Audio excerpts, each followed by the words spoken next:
And I don't know, the rest I'll just give away. I mean, I'll have enough to live on, so I'll just give it away to local churches and whatever else. Okay, so he's gone a bit extreme now. Are you an adventurous person? Would you ever consider skydiving, bungee jumping? Maybe you've even done some of that stuff. I have not done that yet. I would actually do skydiving. Yeah, okay, don't fancy Bungee the jumping, I'm bungee. not too sure about, but I would do skydiving. Okay, fair enough, fair enough. I've got two issues with both of them, which means I'll never do either. Skydiving, there is no way I'm jumping out of a plane at 30,000 feet with nothing more than a bit of plastic strapped to my back. Not happening. My issue with bungee jumping is fine going down, but at some point that string is going to bounce me back up and my organs are going to think I'm down at the bottom still. Not cool. Not cool. Very good point there. Now you're making me change my mind there, honest. I don't know now.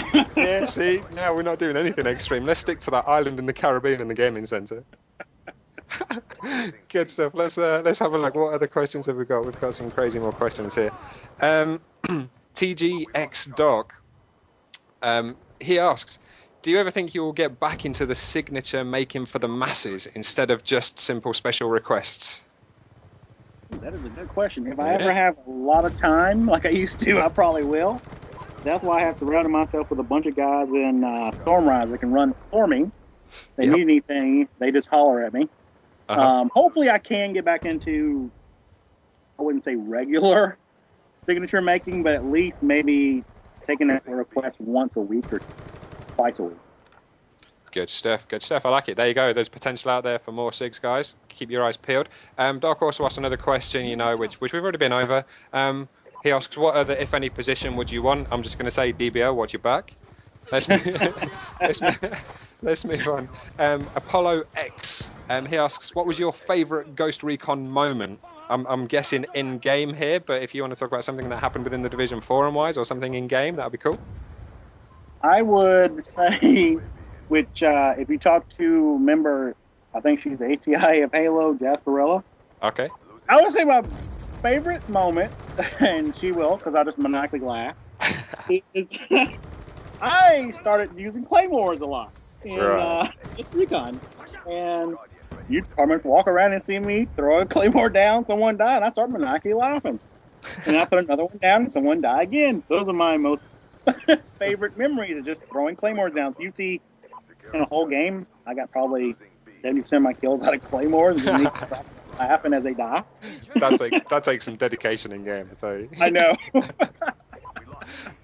Good stuff, good stuff, good memories. It's always nice to hear good memories when they're funny memories. I like it, I like it. He's got another question, which I personally think is a horrible question, man. We've got to get off this phase. Somebody asked it to Mike as well. I think it was his HIA who asked, and Apollo asks, who is your favourite person in TG? Oh, favorite. Yeah, we've got to pull people out of the bag here. That's not a cool question. I'm going to say the person that challenges me the most, pushes me, will be Double. Sure. He's the one that's pushed me along anything I've done. He challenges me every day.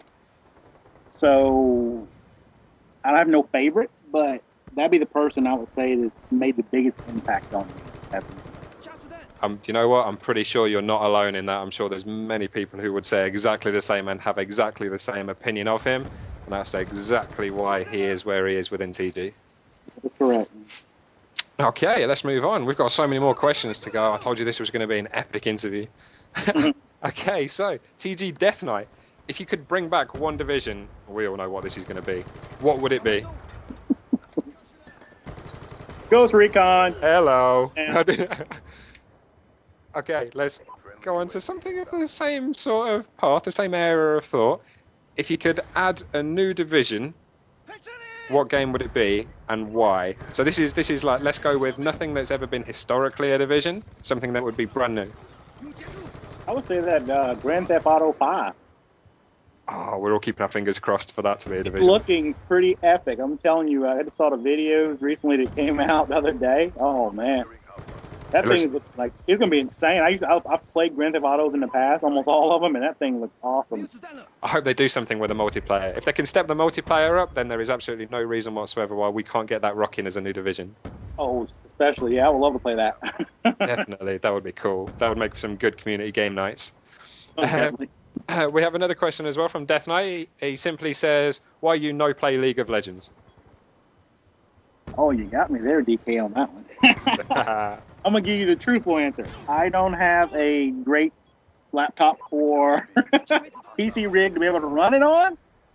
Fair enough. Because I typically use my laptop, which I've had for years, for graphic design and stuff, and I have like a Microsoft Surface as well.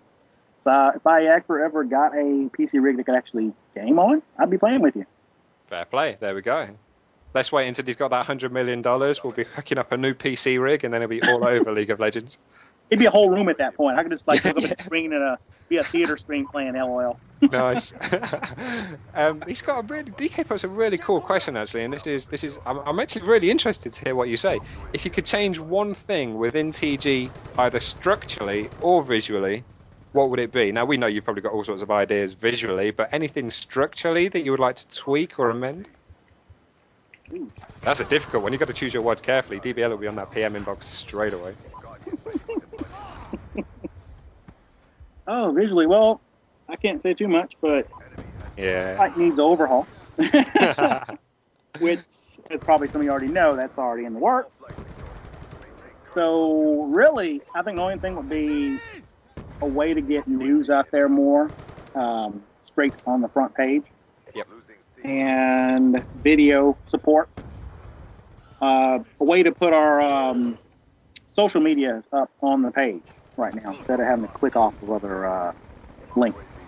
So you can go straight to Facebook or YouTube or Twitch TV pages right here on the links on your page. So something like that would be better.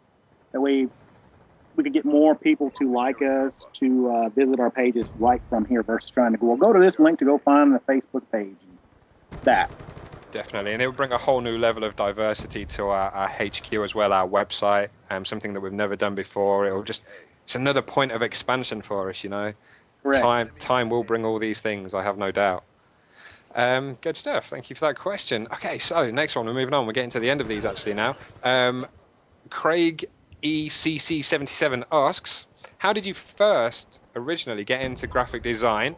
Have you always been graphically and creatively gifted since childhood, or was it something that you just found out about yourself and thought, hey, I'm pretty good at this? I like that question. I first got into graphic design very young, just drawing. I did drawings and stuff like that, pencil sketches and charcoal when I had off-class spot. I don't do that much anymore, but that kind of was what started me into graphic design. And then from there, I just learned as much as I could. As soon as I got the internet in high school, it was over at that point.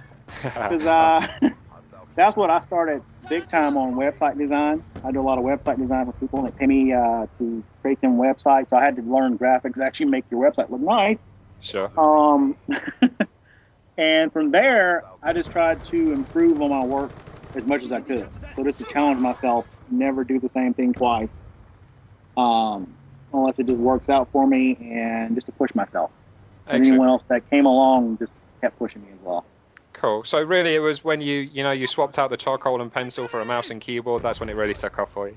That's correct. Good stuff, good stuff. So he also asks, if graphic design wasn't your thing, have you got any other talents that you could fall back on? I would ask Vortex because I joined the news team. Fair play.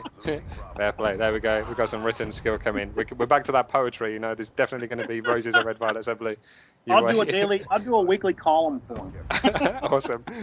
There you go. You heard it here, people. It's going to happen. Let's keep an eye out for it. Budgie Brophy, one of our Australian members. I love this question because I definitely remember mine. But he asks, do you remember your first ever TG practice and what happened in it? Oh, yes. I remember that first one.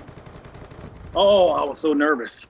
Oh, as we all were. I don't think there's anyone. You took your boot camp and you pretty much memorized that thing at that point. Because, like I said, the test was differently versus the flash version we have now. So you actually read that thing and you were like, okay, I got to make sure I get into practice. And I'm supposed to check in and check out. And guess who was in my first practice? Go on. Biggie. Biggie. Oh. Wow, that is some pressure. Because Mag was a big game, so Biggie was in there. So I'm like making sure. Oh my God, that's the president. I got to make sure this is. My name was different at first. It was Professor Jones. 78. Okay. That was my actual first gamer tag, and I actually changed it to TG-TheProfessor right before we started Mag. So I'm like, "This is TG-TheProfessor. Checking in." Good And so stuff. I'm Good stuff. nervous the whole time, trying to make sure to follow orders. Yeah, excellent. There you go, people. That is proof. Biggie doesn't just sit behind a desk telling us all what to do and thinking up crazy ideas for TG. He does get himself to practice. He does love to game, and I'm sure at some point you will all see him in a game. Um, I'm really worried about asking this question. This could take a very devious route here. We've got a question from Dr. Bomber Esquire. Okay, take your time with this. If you could do anything with anyone ever, what would it be and why? And let's keep it clean.